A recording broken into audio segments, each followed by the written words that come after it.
Good evening, everyone. Time for another silver update. Let's start out with the call from Jim Sinclair. We'll get to the issue with Cyprus and then New Zealand. But this is an interview on King World News. You can see March 14th, 2013. This is what Jim Sinclair said. King World News also spoke briefly with legendary trader Jim Sinclair, who emphatically stated gold is about to take out 1600.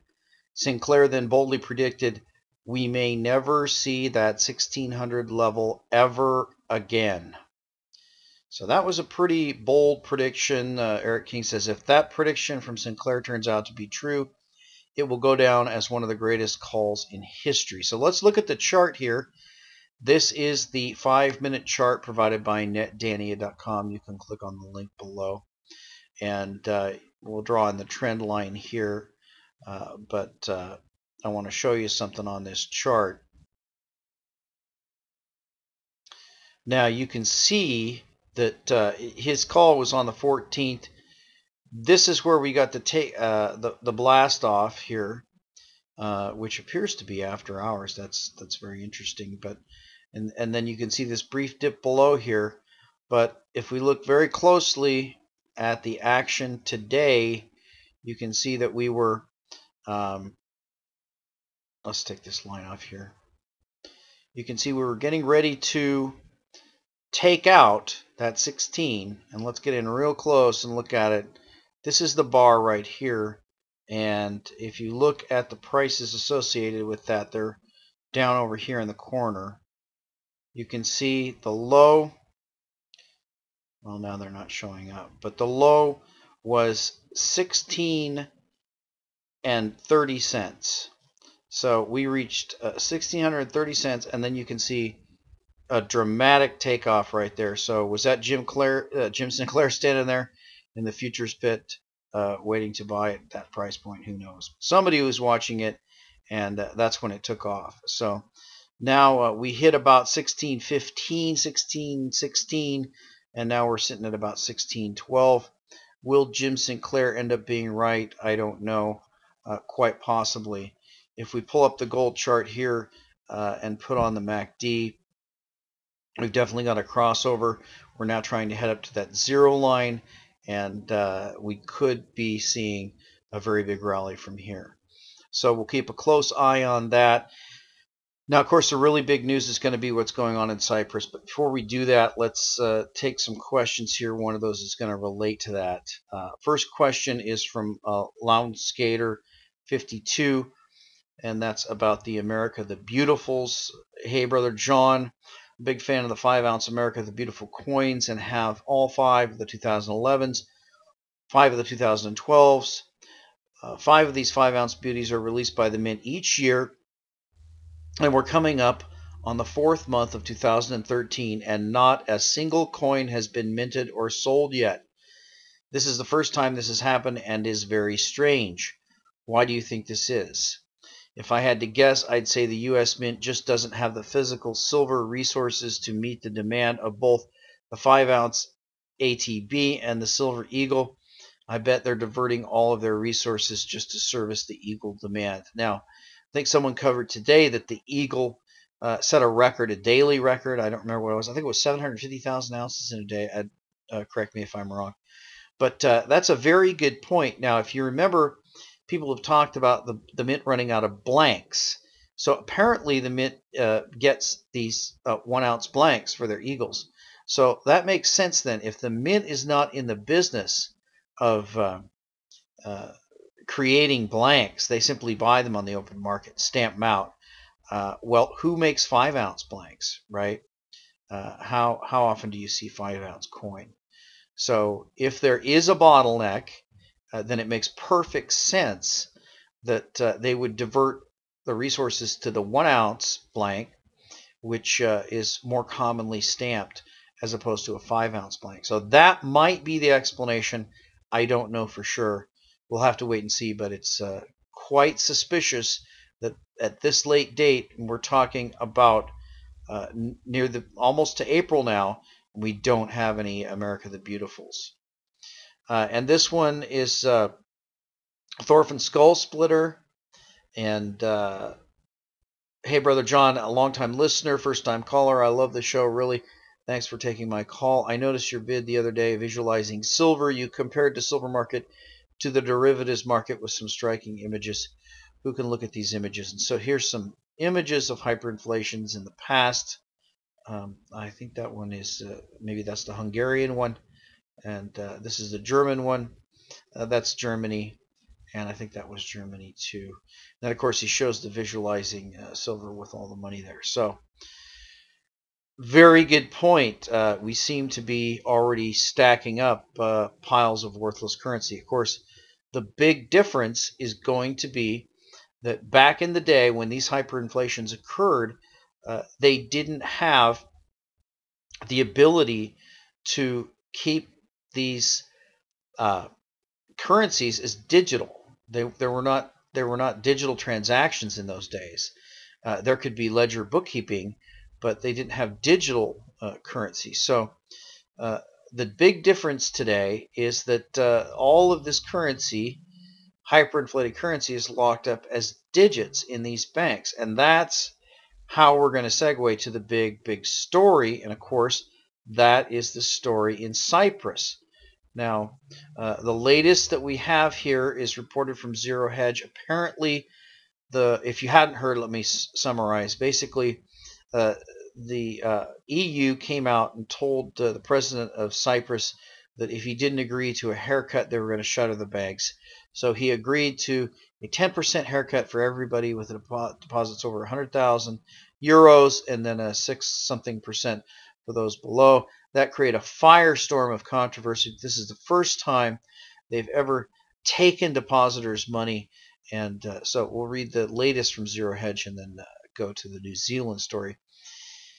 As is painfully clear to even the most naive observer, the biggest threat for Europe from this point on, now that Cyprus is officially unfixed, is what happens if the Cyprus banks reopen. Will the deluge of bank withdrawals drain 10% of the savings, as the country's central banker warned earlier today?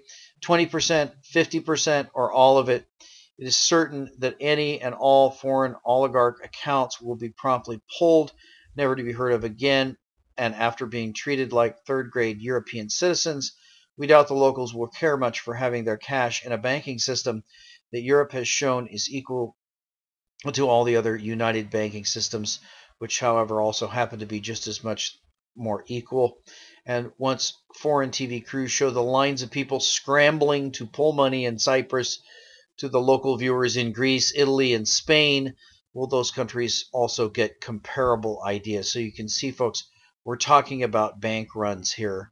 And that's a very scary proposition, because we're talking about bank runs in a day when they just don't have the currency there. If you can listen to the anecdotal stories about people going down to their local bank. You can go down to your local bank yourself, and if you ask for even some thousands in cash, they may ask you to come back. So they don't really have a lot of cash on hand. Most of the currency is digital. It's carried as ones and zeros on computers. So what happens if there's a bank run? No one knows. That is precisely the Pandora's box that Europe has now opened, and which it is scrambling to close. How? With the dreaded contingency plans, among which are such last-ditch efforts as capital controls, including imposing limits on daily withdrawals from bank accounts, capping the amount of money that can be electronically taken out of the country, and making these transactions slower to clear, and introducing border checks to cap the amount of cash leaving the country, most recently utilized in Banana Est of republics such as Argentina. So that's the story from Zero Hedge. Let's jump over real quick to the Russia Today story on New Zealand.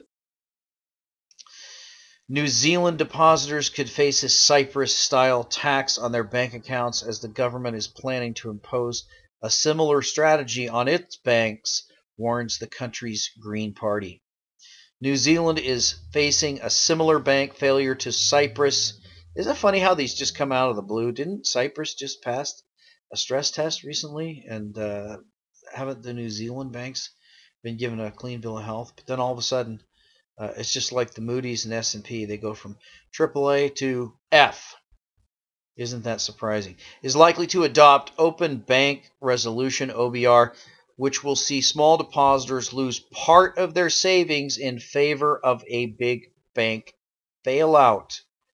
Green Party co-leader Russell Norman stated the country's finance minister, Bill English, supports the Open Bank Resolution. Quote, Bill English is proposing a Cyprus-style solution for managing bank failure here in New Zealand, and said Norman, adding, the Reserve Bank is in the final stages of implementing an OBR system. New Zealand's banks depositors will have their savings cut by a certain percentage needed to keep their bank afloat. The Green Party, however, has major doubts that OBR tactics are appropriate here. So, wow. Pretty shocking stuff. How this is coming up in New Zealand and why it came up in Cyprus. There's got to be a reason behind this. They don't do these things for no reason. And I think it has to do with the fact that we mentioned earlier as we segued into this, that now we're talking about digital bank runs. They're simply not able, they don't have all of that currency. I'm sure they could print it up, but if they printed up all that currency, then where would it go? Would it cause a crack-up boom of hyperinflation? So it seems that the central banks of the world, at least the EU and the Bank of New Zealand now, have decided to play this card of taking savers' money, basically devaluation, because that's in essence what it is. It's devaluing the currency that's on deposit in the bank. A very, very dangerous move. I don't know why they're doing this. I can't see how this won't result in bank runs. I can't see how there won't be bank runs in Greece, in Spain, in Italy, in Portugal, now in New Zealand. Why are they doing this? Normally, bank runs are the types of things that they try to fight against. When there's rumors of them, they try to quell those rumors, but it seems for some reason that the central bankers or bankers around the world now have decided that they're going to do some test cases to see what the public response is going to be. Are there going to be bank runs? Now, you and I have known for many, many years that this is coming. The goal is to save your money in things that are outside of the banking system, specifically physical silver, physical gold, all the things that you need to buy with those, including food, stuffs, and all essential supplies, because we knew this day was coming. They've made more promises than they can keep, and now it seems like they're tipping their hand as to what they're going to do. They're just going to simply give you a haircut, and then if that doesn't work and you try to take all your money out, then they're going to institute capital controls. So very exciting times. Now, the price of silver hasn't responded, and we don't have time tonight to get back to the debate.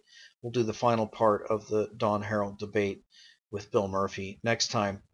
But the main thing here is that even though silver has not responded the way gold has responded, for all intents and purposes, they serve a similar function, and that is wealth held outside of the banking system.